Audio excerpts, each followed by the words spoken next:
What's up, guys? So as promised, I'm gonna do an extremely quick overview video of the K20 and the CB7.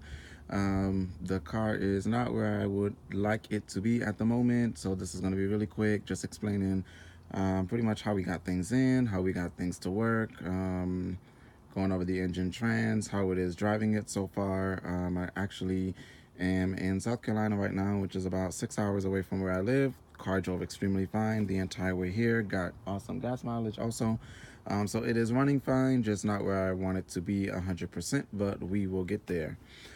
So a lot of you probably have seen my write-up on CB7 tuner by now, as far as what parts I've used, what engine transmission combination I've used. All of that detailed info is on there, but I'll just kind of give you guys more visuals.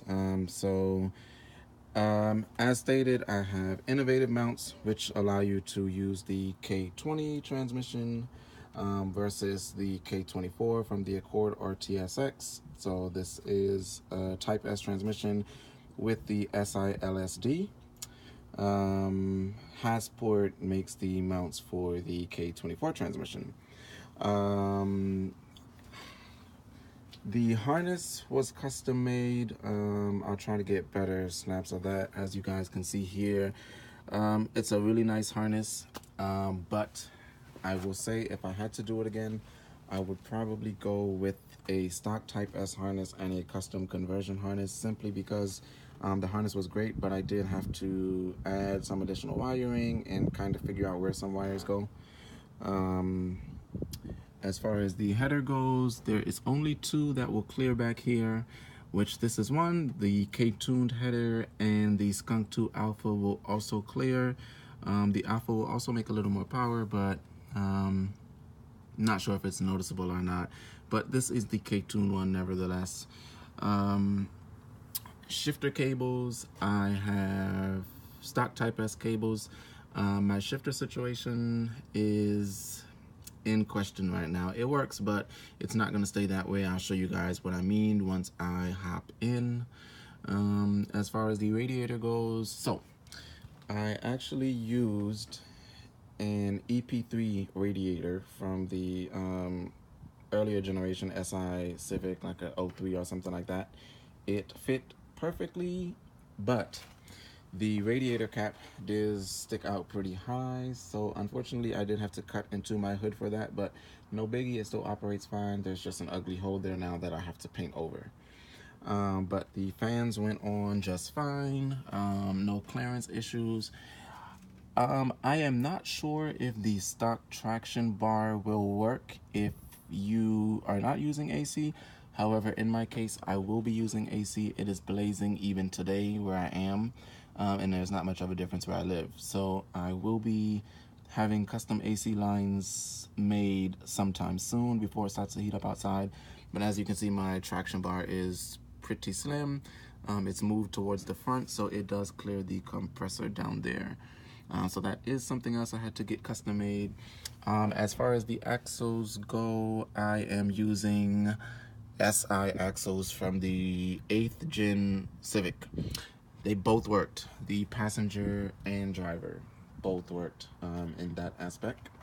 I also kept power steering because I don't like to fight with the wheel. So this is the power steering pump from the Type S RSX, as well as the power steering line. No issues whatsoever with the rack in the back, so that worked out just fine. Same exact power steering reservoir, nothing difficult there. It was not hard to keep at all, for those wondering. AC will be a different story. I'm not sure if you guys can see that, but it's pretty tight. I will probably end up using a combination of RSX AC lines with some custom lines, just so they go onto the compressor just fine, and into the condenser and the body, but nothing that I won't be able to get done. It probably will just cost a pretty penny. As far as what I still need to do to the car, there's a lot of junk that I need to still take out that doesn't belong. ABS is no longer functional, so that is something that I can just yank that out once I have time. I need to move this coolant reservoir. I don't like where that is right now, but it works. Some additional wiring up here that I can take out that I do not need. Fuse box I got to keep in the same location. I did put the battery in the trunk. I contemplated putting it over there.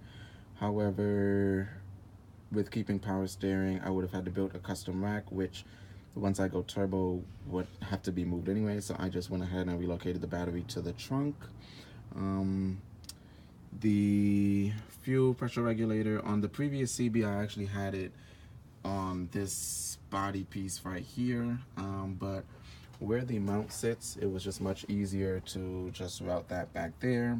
But again, I'll have to redo that once the turbo goes on as well. So while I'm on the topic of turbo, that brings me up to something. So I've had a lot of people ask why go K20 instead of K24. Turbo was a huge reason. And I will also say this. So again, as I said, this is a standard Type S transmission. So the final drive is 4.3. And honestly, guys, without even getting on it in first gear, before I know it, I'm at 8,600 RPM. I don't know how enjoyable first gear would be with a K24, especially being stock with a red line of 72 or 75, something like that. Because honestly, in no time, I'm at 8,500 RPM with a 4.3 final drive. So depending on the power, in my opinion, the K24 for me is just going to be a little more fun to drive. I mean, revs are always fun. And the torque honestly is an issue. Driving here, I was going up and down many hills on the interstate and honestly did not have to downshift to get up the hill. 6-gear pulls just fine. Which brings me to my next topic regarding the shifter situation. So right now I'm using a no cut box, which I guess I can just show you guys. It's the body of the car. Like I said, not 100% where I want it to be currently, but we will get there. My biggest concern right now as far as the body goes is my exhaust situation. So when I got my exhaust put on, they welded it a little too far in. I did want it hidden. Since it is 3 inches, I didn't want a huge exhaust sticking out of the back, but as you can see, I have extreme exhaust on the bumper, which isn't a biggie. This bumper was not painted perfectly when I got the car painted, so I needed to get that redone anyway, but definitely something to note. I need to add an extender or something to that so I don't have exhaust staining up the bumper. And then just a few touch-ups as far as bodywork goes. Nothing crazy, nothing extremely major, but very picky when it comes to cars, so definitely some body stuff that I want to go back over. Now, shifter situation. So again, this is a K-tuned no-cut shifter box. When I originally started with the project, one thing that I definitely wanted was to keep the original console. I know our cup holders are not the greatest, but I did want to keep them. So keeping the original console was a big deal to me, and it's there, but it doesn't fit the way I want it to because I had to cut it down here to clear this box. So this box is advertised to work with the original console, but I believe it's more so for the Civics and Integras because their shifter mounts pretty much to the floor where ours doesn't. So it cleared. I can't get the boot back over it. Not sure what I'm going to do about that yet because I cannot use the TSX box, which would pretty much be plug and play. It would go right under the console, the original boot, but I can't use that box with this transmission. There's no possible combination, so I will have to figure that out. But other than that, I was able to keep everything inside original. I have my K-Pro wire just coming down and alongside the passenger seat here for easy access to tap into K-Pro to change settings. Battery is relocated to the trunk. It looks a mess in there right now, so I won't even show you guys that. But the battery is in the trunk. I have some reorganizing to do back there, but not a huge issue. There won't be much going on back there. So now, I guess I'll let you guys kind of hear it. Then I'll wrap the video up. Like I said, there's nothing major that I wanted to cover in this video because I'm still working on a lot of things, but I'll let you guys hear, start up, hear how it runs. Here's the exhaust. It's not extremely loud, but it definitely has a tone to it.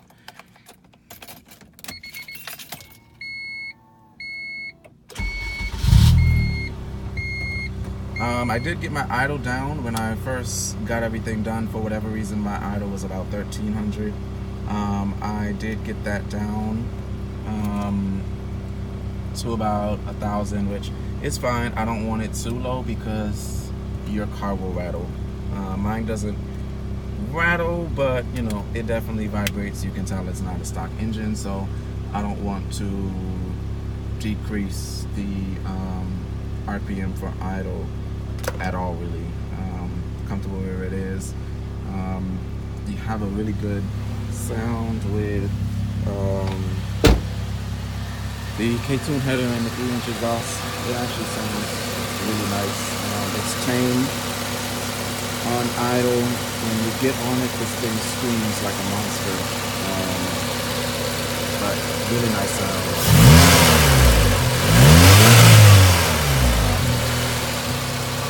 I honestly can't remember which exact clutch and flywheel I went with. It's not the stock one. It was something upgraded, but nothing extremely fancy. However, the revs do climb extremely fast at idle, so the flywheel is a little lighter. There's pretty much no play in the clutch. I've gotten used to it by now, but it definitely took some time to get used to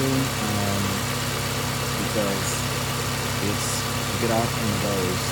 There's really no play. It can be a little annoying in stop and go traffic, but I've gotten used to it by now.